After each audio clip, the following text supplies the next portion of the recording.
You married Natalie Wood twice. I did. Why did we do that? I don't know, but isn't it great? When that accident happened, there wasn't anything left to say. He was the last person to see Natalie Wood alive, and also the one who remained silent for more than 40 years.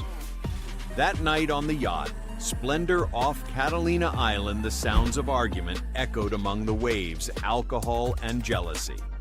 The next morning, the body of the movie star Natalie Wood was found floating on the sea. Hollywood called it an accident.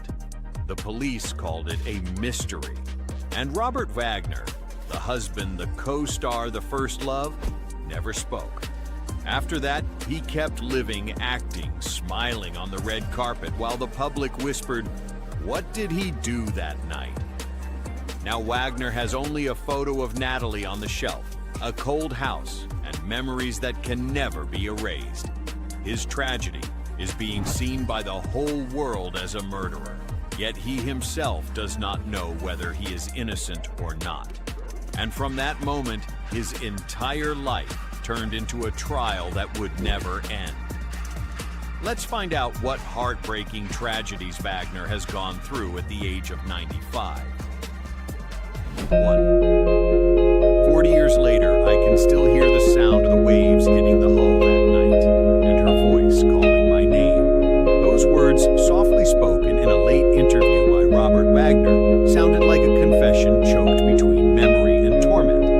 It was not exactly an admission of guilt, yet not a plea of innocence either. It was simply the pain of a man who had lived his whole life haunted by the echo of a night he could never forget. The night of November 28, 1981, aboard the yacht Splendor off Catalina Island. It was Thanksgiving weekend. Natalie Wood, the star of West Side Story, together with her husband Wagner, co-star Christopher Walken, and Captain Dennis Davern, departed from Marina del Rey for a short holiday. To the public eye, they were a group of close friends. But on that yacht, what lingered between glasses of wine was not friendship. It was jealousy and suspicion. Davern later recalled. The air was thick. A single wrong look could make everything explode. Natalie and Walken chatted excitedly about movies while Wagner sat silently, his tired eyes fixed on his radiant wife. He was past 50 while she, still the beauty idolized by all of Hollywood. The wine kept flowing, and with every sip, Wagner began to change. Davern said he drank too much, his tone grew sharp, and his eyes turned dark. When Walken praised Natalie, saying she could reach the top again if she chose bolder roles, Wagner smashed a wine bottle on the table and shouted, "Are you trying to steal my wife?" Silence fell over the yacht. Walken went down to his cabin. Natalie stepped out onto the deck where the cold wind bit her face and the moonlight spread over the thick black water. It was the last time anyone ever saw her alive. Near midnight, the captain heard arguing coming from the cabin. He turned the radio volume up to the maximum, yet still caught sounds of banging and things falling. When he went to check, Wagner said curtly, "She's gone to bed." But when Davern returned a few minutes later, the room was empty. The small dinghy usually tied to the right side of the yacht was also gone. The strange thing was that the sea was rough that night, the water freezing cold. No one in their right mind would leave the yacht alone in a nightgown and bare feet under a moonless sky. Davern remembered, "I heard something hit the water. I wanted to call for help, but he said, 'No need, she'll be back.'" That he was Robert Wagner, and that one sentence alone would forever cast a shadow over every theory that followed. At 7 the next morning, a group of fishermen found Natalie Wood's body floating more than a kilometer from shore. She was wearing a red nightgown wrapped in a thick coat, her hair tangled with seawater, her bare feet pale and her body covered with dozens of small bruises, many of which could not be explained by a simple fall. The coroner's report ruled it accidental drowning, but Dr. Thomas Noguchi, the same man who examined Marilyn Monroe, handwrote a note in the margin. The injuries are inconsistent with a fall, possible altercation. The media exploded. People magazine ran the headline, "Love Ends in the Ocean," while the Los Angeles Times asked, "Did jealousy kill Natalie Wood Wagner?" became the center of every gaze. During a brief police interview, he hired no lawyer, allowed no recording, and only said one thing: "I was wrong to let her out of my sight that night. But I didn't kill Natalie." A statement that was both an admission and a denial, like a curtain of smoke hiding something only he knew. The details surrounding the case only deepened suspicion. The dinghy was later found drifting near shore, but its rope was still tied. Natalie's blood alcohol level was high, but not enough to render her unconscious, meaning she could have called for help. But no one heard. Bruises clustered around her wrists and knees, resembling the marks of a struggle. And Wagner, the only other witness, chose silence. He only said, "It was a sad night. I don't want to remember it." Captain Davern, 30 years later, finally admitted in his memoir that Wagner stopped him from calling for help because he feared the press. And the 4-hour gap between the moment Natalie disappeared and the time Wagner reported it to the police remains to this day an unfillable void. The funeral was held quietly. Wagner stood beside his 2 daughters at his wife's coffin without shedding a single tear. People described him as standing motionless like a man hypnotized, or as if he were trying to remember something he dared not admit. No one charged him, but no one truly believed he was innocent either. He returned to film sets, kept acting, kept smiling on red carpets. But every time he appeared, whispers followed. What did he do that night? There was no need for a courtroom. The verdict against Robert Wagner had long been declared by public opinion a verdict of doubt, of silence, and of a conscience that would never find peace. Since that fateful night aboard the Splendor, Robert Wagner's life has ceased to be a string of romantic roles. He still lives, still growing older in a cold house, but the memory of that night, the sound of the waves and Natalie's voice calling his name keeps echoing in his mind, a punishment stretching over more than 40 years. Perhaps even he no longer knows for sure, was he the guilty one or merely the survivor of a tragedy the world refuses to forgive. 2. They saved me, but they also buried me in silence. Robert Wagner said that many years later in a rare interview with Vanity Fair when he was already past 80. A short, quiet sentence, but it carried the weight of a lifetime, once shielded by all of Hollywood. And indeed, in 1981, when Natalie Wood died, Wagner was not only a widower, he was an A-list star, a close friend of studio moguls, of politicians, and the face America wanted to preserve as the symbol of the perfect gentleman. Right after Natalie's death, every major newspaper erupted and then went eerily silent. Editors received orders from above: stop digging. Los Angeles Times changed its headline from "The Mystery of Natalie Wood's Death" to "An Accident at Sea." People magazine canceled its planned interview with Captain Dennis Davern. In 1982, The Hollywood Reporter printed a single line that would come to define the case: "A wall of silence surrounds the death of Natalie Wood." Meanwhile, Wagner was invited back to the set of Heart to Heart, the hit TV show that had made audiences adore the image of the charming, wealthy detective couple. The police investigation wasn't over yet. Producers rushed to advertise Robert Wagner returns stronger than ever. Hollywood chose to forget the truth and turned him into the embodiment of the man who lost his wife but never fell apart. But behind the closed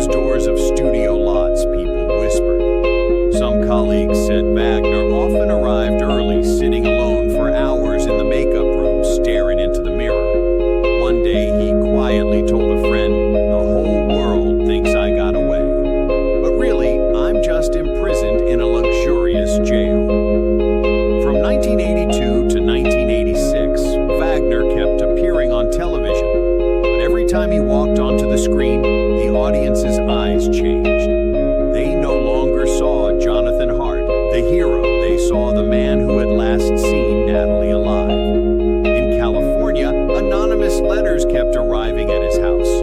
One read, "We know what you did that night." Strange phone calls rang in the middle of the night, then went dead. The heavy breathing on the line haunted Wagner for years, until he began changing his number constantly and eventually withdrew into a life of isolation. Hollywood still protected him, but that protection also made it impossible for Wagner to tell the truth. Whenever someone mentioned Natalie, he would dodge the question with a weary smile.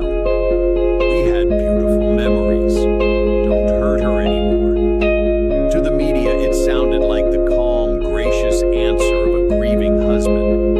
But to those who had seen it up close, it was Wagner's way of binding himself in silence, a silence that let him live yet killed him a little more each day. His career was preserved, his reputation maintained, but trust never returned. The public could not forgive because they knew power had triumphed over justice. And Wagner, though still appearing with his polite, composed smile, was living under the weight of guilt that Hollywood had carefully masked with bright lights and applause. They say Hollywood is where tragedy becomes a brand.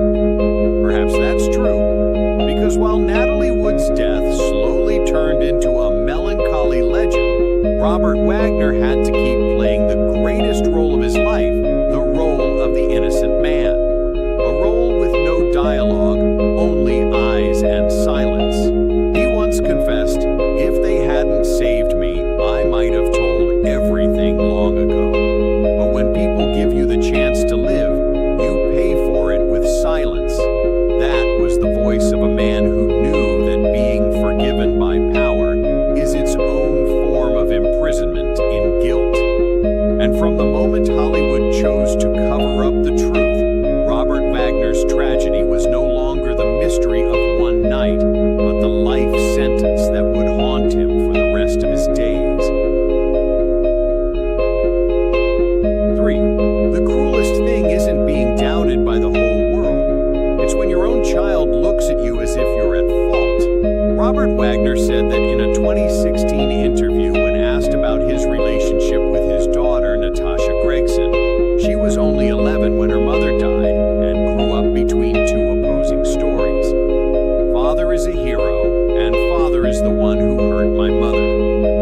From a young age, Natasha lived in the shadow of Natalie Wood. At school, friends spoke only of her mother, the beautiful woman who died at sea, and of the father rumored to be the last one to see her. She once said, "At 13, I began to be afraid of my father. Not because he did anything bad, but because I didn't know what had happened." That sentence, which seemed like a child's remark, was in fact an invisible blade to the heart of a man who had borne the label of under suspicion for 40 years. Wagner never lashed out at the rumors. He kept quiet, and if anything, became gentler with his daughter. But the gentler he was, the more distance Natasha felt. Whenever reporters asked, he would only say, "I lost the woman of my life." To the public, it sounded like a veiled confession. To his daughter, it was an unscalable wall, because behind "I lost the woman of my life" was the truth she never dared to ask. "Did you push my mother into the water?" In 2011, when the police reopened the file, an adult Natasha told Vanity Fair, "I love my father, but I'm afraid of that question." It was a sentence that made the nation fall silent for a few seconds. She did not accuse him, but she did not defend him either. That in-between place was the tragedy of father and daughter one could not speak and one did not dare to hear. Those close to them say Wagner often lost sleep. He kept the habit of walking in the garden at midnight, a glass of wine in hand, murmuring words no one could make out. A friend once heard him whisper, "If only I hadn't been jealous that night. If only I had let her laugh one more time." But if only are two words that cannot erase the truth. Each time Natasha looked at him, he saw in her eyes a reflection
and a photo of Natasha placed right beside it, the two women he loved, and the two who left him unable to find peace. There are nights when neighbors see the light from his room burning until dawn. A close friend revealed he once said, "No one needs to judge me." The look in that girl's eyes is enough. And perhaps that is the most painful sentence for Robert Wagner, the sentence that comes not from the police, not from the public, but from the one who carries his blood. In that gaze, he is no longer an actor, no longer a Hollywood symbol, but only a father standing forever on the shore of memory hearing. Again, the water slapping against the hull, and Natalie calling his name blended with his daughter's sigh. 4. I thought time had buried everything until they knocked on my door again.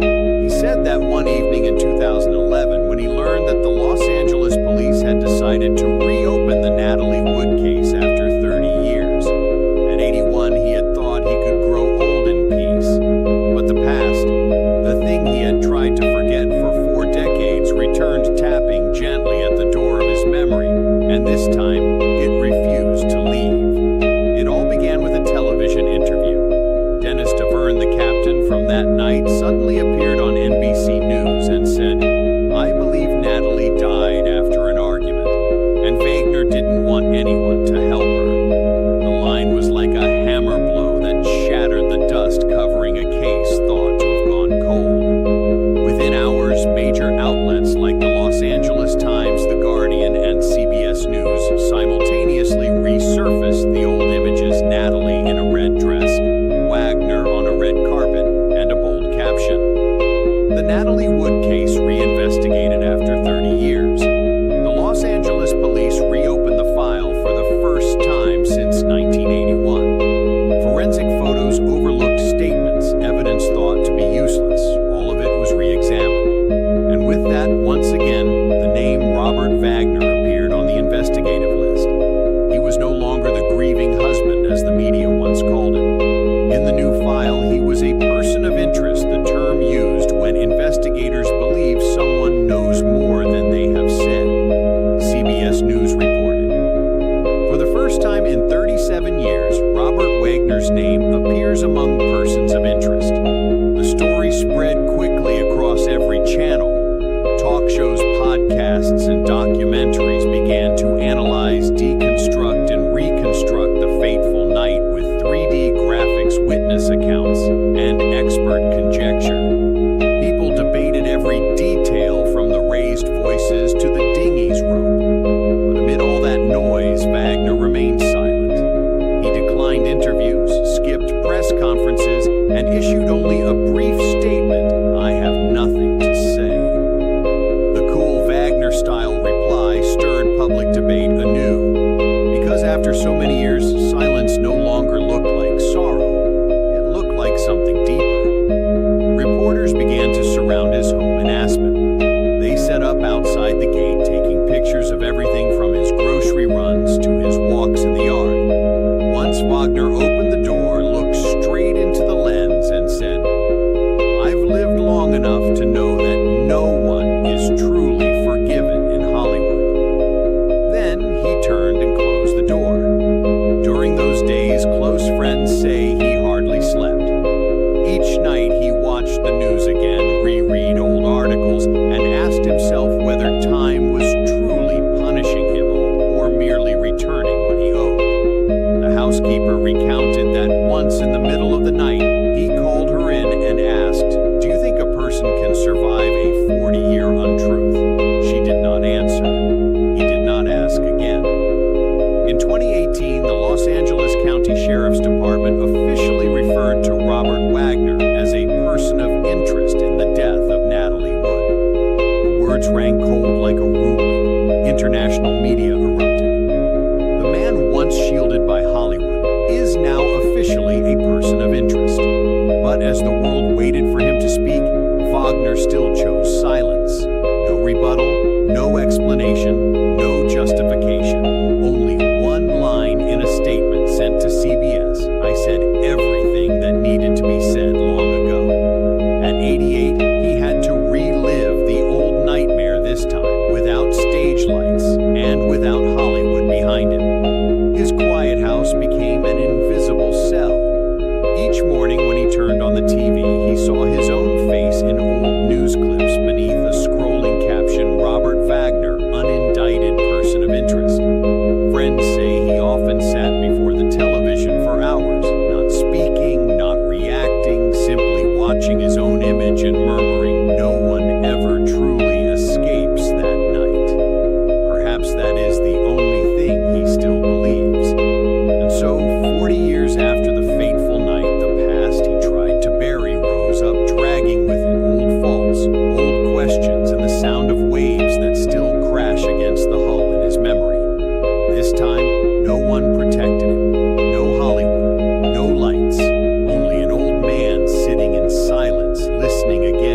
not peace. Sometimes it is the scream of a conscience no one hears. For Robert Wagner, that silence has lasted more than 40 years, and now at 95, it is the only companion that remains.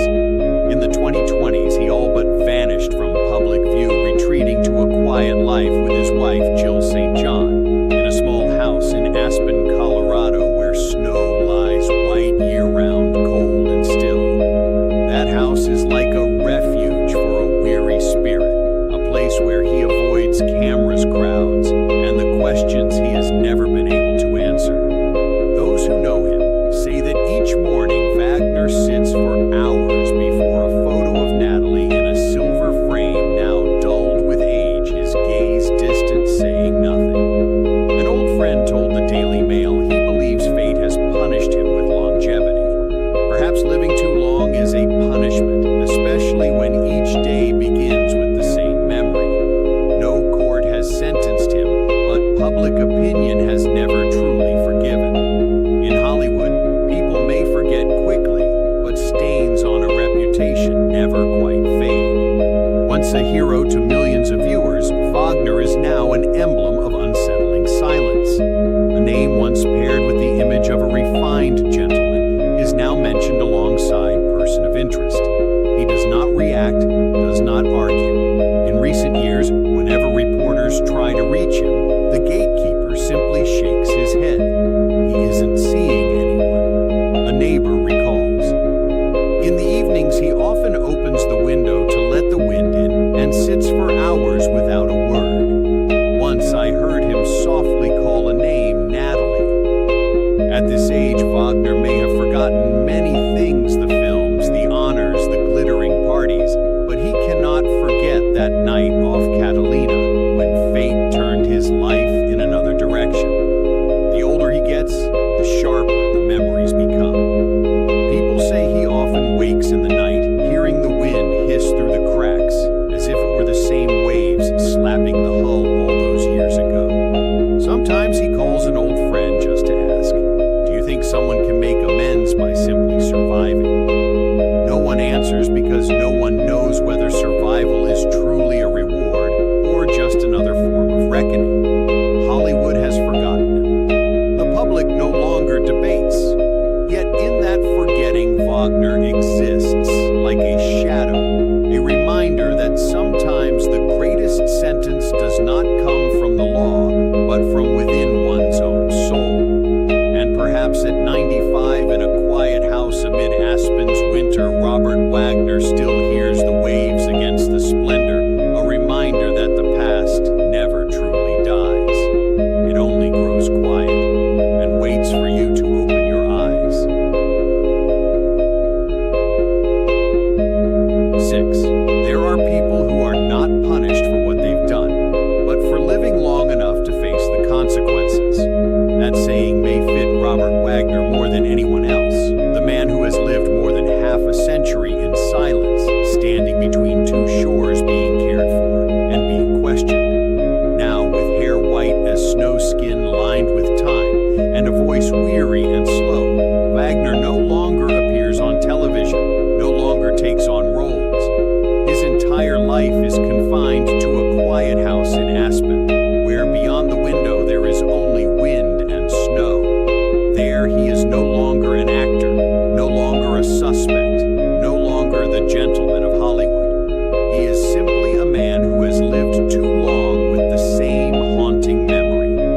People feel sympathy for Wagner, for his loneliness, for the kind of old age no one understands, for the way his eyes still glisten whenever someone mentions Natalie. They say whether he's guilty or not, 40 years of torment is already a sentence. But others respond, why pity someone who's kept silent his whole life? Between pity and blame, he stands still like someone trapped in a gray zone with no way out. In 2021, at a memorial for Natalie Wood, when her name was read aloud, the audience clapped while Wagner only bowed his head. A reporter captured the moment he raised his hand to his lips and whispered something no one could hear. Someone nearby said it sounded like "I'm sorry." No one knew whether he was apologizing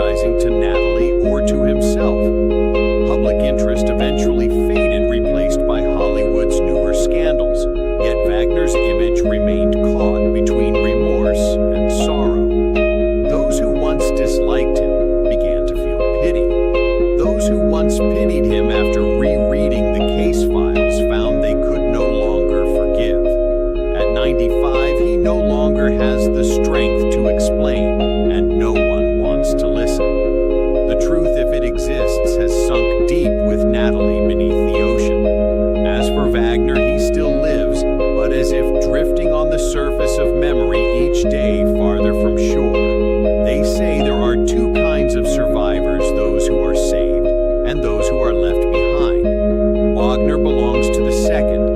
He was saved by Hollywood, yet left behind in suspicion, imprisoned within his own life. No court has condemned him, but no one has cleared him either. His entire life has been a trial without end where the defendant and the witness are the same man.